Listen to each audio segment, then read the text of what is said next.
नमस्कार। स्वागत है आपके अपने चैनल पीक क्लासेस में। एसएससी सीएचएसएल 2020 का टीयर 2 का पेपर जनवरी में होना है। 9 जनवरी इसकी लास्ट डेट है। आज से कुछ ही दिन आपके बचे हुए हैं। तो आपको कौन से टॉपिक कवर करने चाहिए जो लास्ट डेज में आपको ज़रूर पढ़ने के जाने चाहिए, और उसमें से हो सकता है आपको प्रोबेबिलिटी ये है कि आपको मिल जाए। ठीक है, तो आज हम ये बताएंगे कि इसमें आपको कौन से टॉपिक पढ़ के जाना है, और जो इम्पोर्टेंट हैं बहुत इंपॉर्टेंट हैं। मतलब इसमें आपको जो टॉप 10 बताऊंगा मैं, वो बिल्कुल इंपॉर्टेंट रहेंगे। ठीक है, तो वीडियो को अंत तक जरूर देखिएगा, और टॉप 10 मैं बोलूँगा भी, और अब मेरे नीचे लिख कर भी आएगा मैं क्या बोल रहा हूँ। ठीक है, तो सबसे पहले अगर हम बात करूं, देखो सबसे पहले मैं आपको कुछ चीज़ें बताता हूं। सबसे पहले आप जब ऐसे राइटिंग करते हैं तो आप उसमें छोटी छोटी मात्रा का ध्यान रखें, कहाँ फुल स्टॉप आना है, कहाँ कॉमा आना है, इन चीज़ों का जरूर ध्यान रखें। ये चीज़ को बारीकी से एग्जामिनर जो है वहाँ पर चेक करता है, और इस पर थोड़ा कहीं ना कहीं इफेक्ट पड़ता है आपके, और आपकी राइटिंग भी बहुत अच्छी होनी चाहिए। ठीक है, तो अब हम बताते हैं कि आपको कौन से 10 टॉपिक हैं जो आपको पढ़ के जाने ही चाहिए। और तो जो आप पढ़ रहे हैं वो तो ठीक है, पढ़ लीजिए, अच्छी बात है, लेकिन जो पढ़ने 10 टॉपिक जो हैं वो आपको जरूर पढ़ने चाहिए। देखिए, पहला टॉपिक आपकी स्क्रीन पे आ गया होगा। पहला टॉपिक है सामाजिक नैतिक मूल्य और उनका महत्व। सामाजिक नैतिक मूल्य और उनका महत्व। देखिए, ये टॉपिक हम इसलिए बोल रहे हैं क्योंकि ये आ सकता है। ठीक है, जो टॉपिक बता रहे हैं वो आप इसको लिख लीजिए आप, सामाजिक नैतिक मूल्य और उनका महत्व। ठीक है, पहला टॉपिक ये हो गया। दूसरा टॉपिक है आतंकवाद के संदर्भ में भारत पर प्रतिकूल प्रभाव।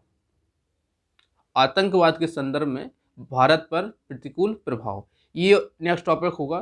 देखो, आतंकवाद डायरेक्ट सीधा नहीं पूछने वाला, ये तो टल गए वो दिन, ऐसे नहीं पूछता अब एसएससी। अब आप सीजीएल में देखिए क्या पूछा था, पॉल्यूशन पूछा था, लेकिन भारत के इफेक्ट पे पूछा। तो मैं उसी चीज़ को रिलेट करके चल रहा हूँ। एसएससी अगर एक बार ही ऐसा किया तो हो सकता है आगे भी वो ऐसा करेगा। तो ये, हाँ, आपको भारत के संदर्भ में आतंकवाद के जो प्रभाव हैं या उनको बताना है, उसके बारे में आपको पढ़ लेना है कि भारत के हिसाब से। आप मेरे जाएंगे चैनल पे तो वहाँ पे आपको वीडियो मिल जाएगी। वो कोरोना एक महामारी, इसको जरूर पढ़िए, लेके जाइएगा। वैसे आपको सब पता है, फिर भी आप पढ़ के जाइएगा, कोरोना एक महामारी। ठीक है, एनआरसी पढ़ के जाना, एनआरसी आएगी, एनआरसी आ सकती है। ठीक है, एनआरसी ये चौथा नंबर का था, चौथा सब्जेक्ट, चौथा था, हाँ, 1 2 3 4 4 एनआरसी। ठीक, एनआरसी का टॉपिक कंप्लीट करके जाना। फिफ्थ है आपका ऑनलाइन एजुकेशन का भारतीयों पर प्रभाव। ठीक है, या ऑनलाइन एजुकेशन का प्रभाव पढ़ लेना, लेकिन भारत के परिप्रेक्ष्य में पढ़ना तो ज़्यादा फायदा देगा। ठीक है, ऑनलाइन एजुकेशन का भारत के परिप्रेक्ष्य में प्रभाव, ऐसा पढ़ के जाएंगे तो कहीं ना कहीं आइडिया मिलेगा। अगर पूछ लिया तो हो सकता है आपको सुन के जब आप देखें कि यही आ गया, तो हो सकता है आपको ये इनमें से कोई मिल जाए। ठीक है, ऑनलाइन एजुकेशन का भारत के परिप्रेक्ष्य में प्रभाव। ठीक है, इसका आप लोग जरूर पढ़ के जाइएगा, और शिक्षा के महत्व भी पढ़ लेना आप, उसमें भी आपको ये सब टॉपिक करना है। ठीक है, इसके बाद प्राकृतिक आपदाएं, नेचुरल डिजास्टर्स जितने भी आपके होते हैं उनको जरूर पढ़ के जाइए। जगह बाढ़ हो गया, भूस्खलन हो गया, जिन सबको आपको पढ़ के जाना है वो जरूर पढ़ के जाइएगा। ये आप लोग वैसे भी कंप्लीट होगा, मैं इतना तो आपको मान के चलो, ये सब आपका कंप्लीट होगा बेसिकली। तो ये होगा प्राकृतिक आपदा में जितनी भी आपदाएं होती हैं सबको आपको पढ़ लेना है। देखिए, जिन हम एक चीज़ बताते हैं, आपदा पढ़ना रटना बहुत आसान है, क्योंकि उनके जो नुकसान है, नुकसान जो है वो सेम है। ठीक है, उनके तो तरीके हैं वो थोड़े से डिफरेंट है, लेकिन उसका पैटर्न सेम है, तो इस आसानी होगी उनको पढ़ने में। ठीक है, नेक्स्ट है 7 नंबर का टॉपिक है आपका आर्टिकल 370 या जीएसटी, दोनों पढ़ लेना। जीएसटी और आर्टिकल 370 दोनों इसमें है। आर्टिकल 370 और जीएसटी, इनको दोनों को पढ़ लेना। ठीक है, इसके बाद है भारत सरकार की योजनाएं। अब भारत सरकार की योजना कौन सी पढ़नी है आपको? देखो, पिछली योजनाएं नहीं पढ़नी, जो प्रेजेंट में है, जैसे आयुष्मान भारत योजना, ये बहुत इंपॉर्टेंट है, ये हो सकता है आ जाए, तो आयुष्मान पढ़ लेना। और भी जितनी इंपॉर्टेंट है उनको आप लोग पढ़ लीजिएगा, तो आपको फायदा रहेगा। ठीक है, ज़्यादा नहीं पढ़ना है, जो बहुत ज़्यादा है उनको ही पढ़ना है आपको। इसके बाद 9th नंबर है आपका टोक्यो ओलंपिक में भारत का प्रभाव। टोक्यो ओलंपिक 2021 में भारत का प्रभाव, ऐसे आपको पढ़ना है। देखो, आप भारत के हिसाब से सोच, ये देखो गवर्नमेंट का व्यू देखिए, गवर्नमेंट के व्यू से ही आपके टॉपिक निर्धारित किए जाते हैं। आप बेरोजगारी पढ़ के जाएंगे, नहीं आने वाला टॉपिक मैं लिख के दे देता हूँ। रीज़न क्या है कि इसमें अगर बेरोजगारी आएगी तो आप किसके अगेंस्ट जा रहे हैं, मतलब सरकार के अगेंस्ट जा रहे हैं। तो सरकार ऐसा टॉपिक नहीं देने वाली है आपको कि बेरोजगारी पूछ ले आपसे, भ्रष्टाचार नहीं पूछ सकती आपसे। ये मुझे जैसा मैं अभी लग रहा है, जैसा मुझे देख के नहीं पूछेगी। ये सामाजिक कोई टॉपिक आएगा आपका या कोई उनकी योजना आएगी, ठीक है, तो इसको ध्यान रखिएगा। इसके बाद आपका योग का मानव जीवन पर प्रभाव, योग का मानव जीवन पर प्रभाव या योग के महत्व, आप इसको पढ़िए। 10 नंबर का टॉपिक ये है।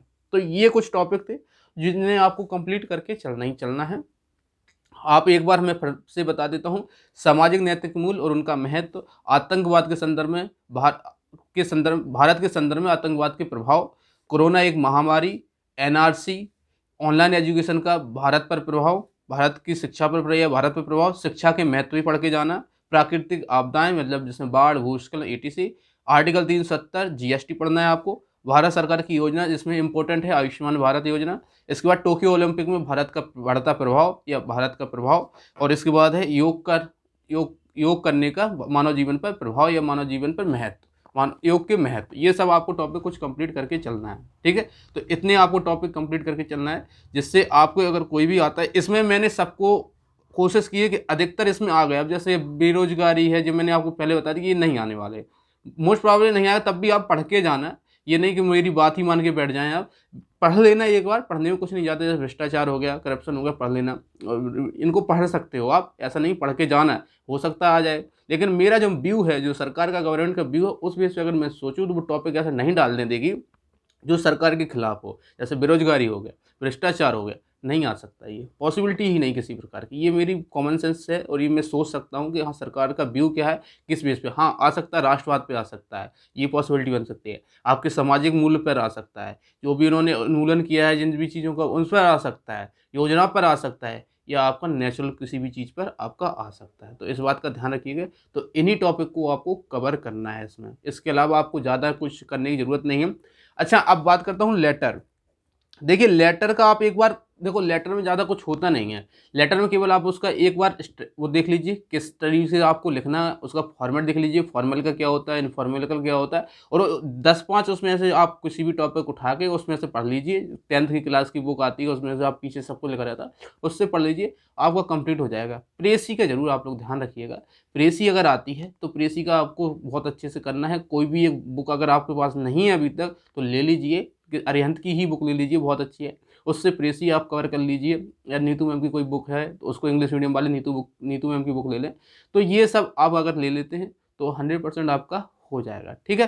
तो आपके आराम से अगर आप अच्छा लिख के आते हैं, आपका एरर नहीं होता है। और आपका अगर लेटर आता है तो यूएफएम का ध्यान रखना, किसी का पर्टिकुलर नेम नहीं लिखना है जिससे आप पर यूएफएम ना लग सके, ठीक है। बेसिकली मेरा ये जो आइडिया लग रहा है कि यूएफएम से बचाने के लिए हो सकता है आपको प्रेसी दे दी जाए।